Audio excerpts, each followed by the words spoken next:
Welcome. This is Elizabeth Fulgaro. With me today is Chaplain Lisa Northway, U.S. Army. Thanks for having me, Elizabeth. Oh, thanks for being with us. Chaplain Lisa, you were beginning to share with us the spiritual preparation of sorts before those in the surge were crossing over the border into Iraq. Can you continue sharing with us there? Sure. Uh, we had some amazing times of spiritual awakening in that desert that a lot of our folks back home really provided for.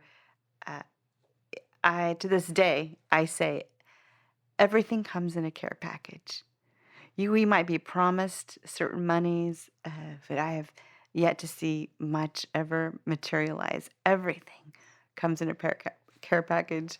And when I discovered that there were humble people, everyday American were out there asking for what they could do, I thought, well, if I had these things, I could provide some of those things that some of our service members or who are people of faith or people who are interested in faith might want to go to that they've heard about and they got to experience some of that goodness in their hometown and their hometown churches.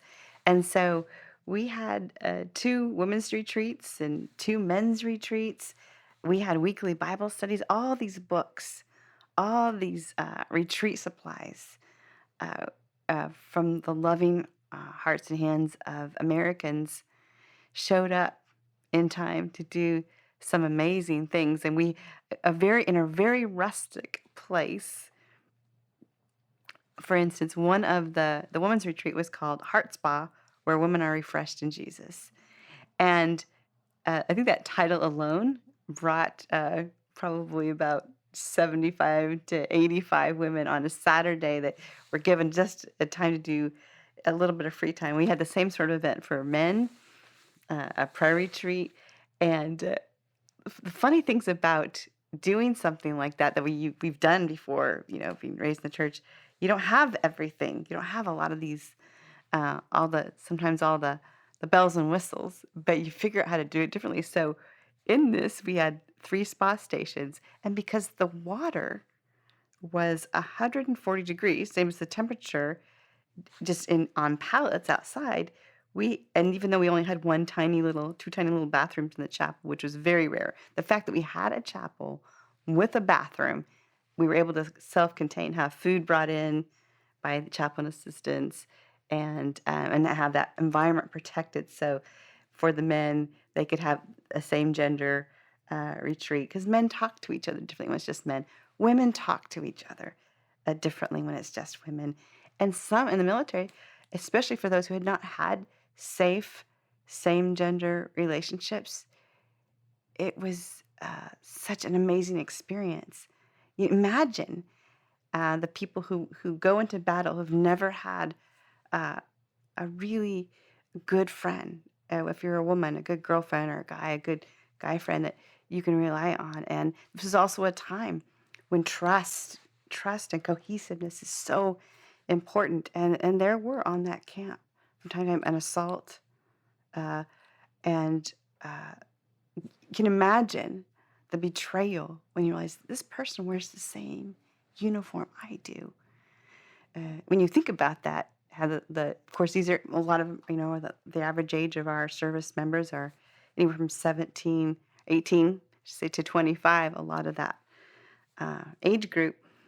If you think about it, if you really thought about it, you probably wouldn't want to assault somebody who also, when they cross the border, will have a weapon and might, in a moment, a heated moment, want to retaliate. But as young people, don't always think those through. But certainly, for certain, the wounds of war are not what we always think they are. Sometimes it's what happens on the way to war. And that would be another way of, oh, wow, we have this situation now. Wasn't it hard enough to have to go into combat and to get called up? Not a lot of notice necessarily. Do the train up. And then just as you're crossing the border, be faced with the horrific situation of being that kind of betrayal from a comrade. and getting to that place. How do I cross the border now? If this is what uh, someone will do to me, one of my own comrades would do this to me. How do we get to the next stage? How do we stand shoulder to shoulder and fight this war? Take care take care of another country, another people when we can't even really care for ourselves. And so these retreats, these times we could gather people in the chapel uh, and encourage them and to try to figure out how to move forward when the unfathomable happens to you in your own camp.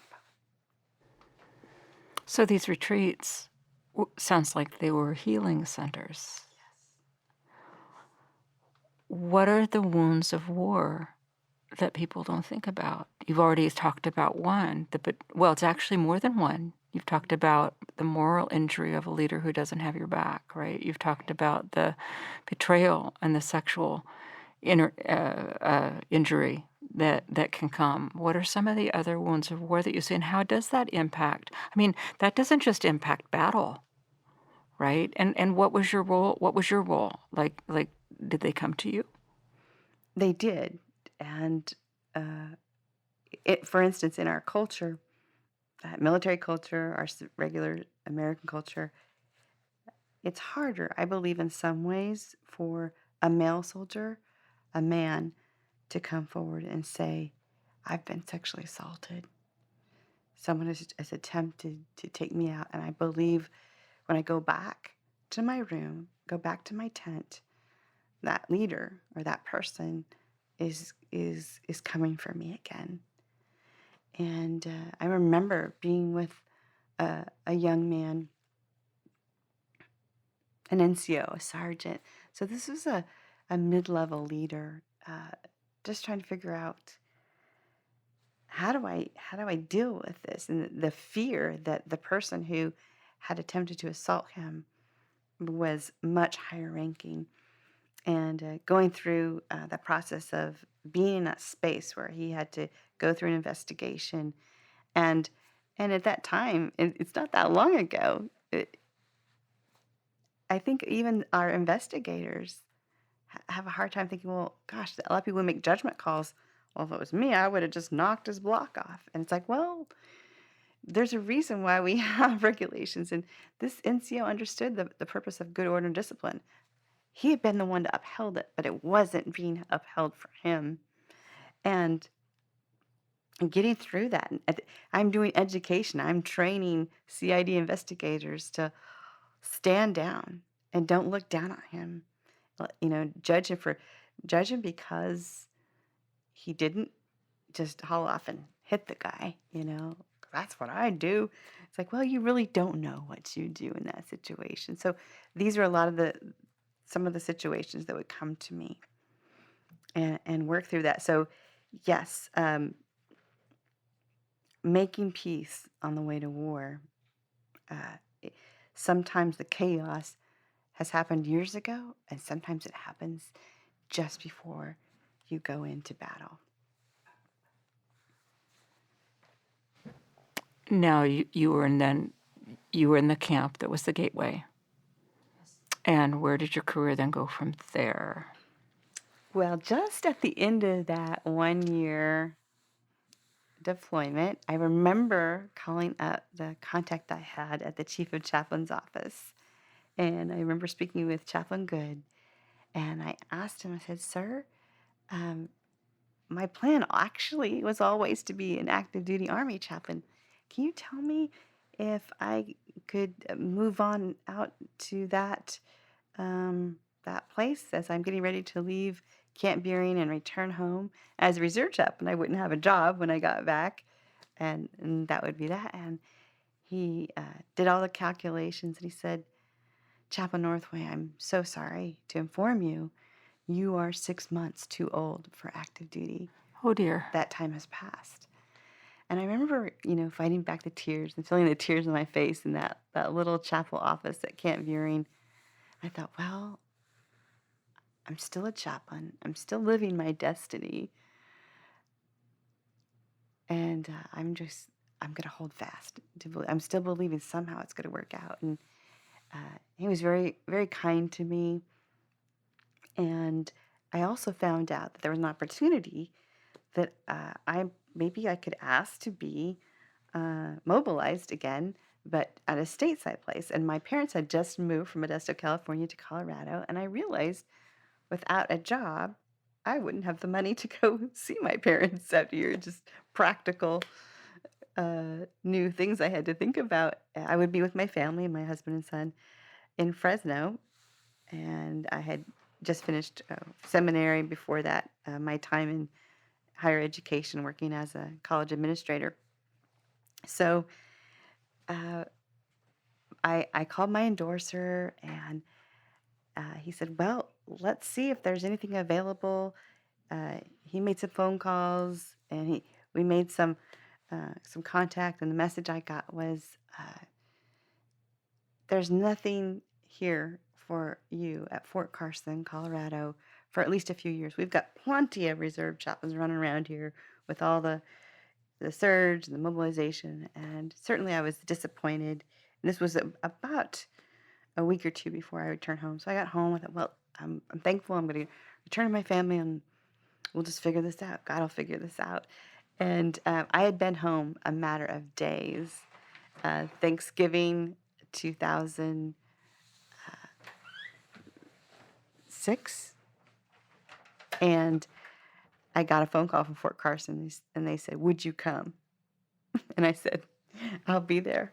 I'll be there. And so I ended up reporting April, Easter Sunday of 2007. And moved, which was very risky because these were just mobilization orders, believing something's going to work out. Moved at the day of the Colorado Springs 2007 blizzard, and bought our first home. A few months later, we hear this rumor. A lot of us reserve chaplains heard this rumor. So this is about end of November. We had heard that the Army had raised the age for active duty chaplains to be able to come on board. Oh, my goodness. And I thought, well, there's sure is a lot of rumors going around. I'm just going to call Chaplain Good again and ask him, what's going on? And I said, sir, I've heard these rumors around Fort Carson. All the reserve chaplains are talking about it, but I just wanted to confirm because, you did say a year ago that I was 6 months too old. And he said, Chaplain Northway, it's not a rumor. Oh, yay. Oh, yay. He says, you've got a week to get your packet in for consideration. And I did a save as on all my documents, sent it in right away. Within 2 weeks, I got the call and said, Chaplain Northway, you're in. You're active duty. Fabulous. Fabulous. So did you stay then at Fort Carson? I did. I'm very grateful to those people who saw fit to keep me there. All of us knew as captain chaplains on our first tour, many of us were brought in during that time, that we knew we were going to go do hard things. We knew we were going to Iraq. And I knew it would be just a matter of time I would be crossing that border. Yourself. Yes. Let's continue this next time. Thank you, Chaplain Lisa. Thank you.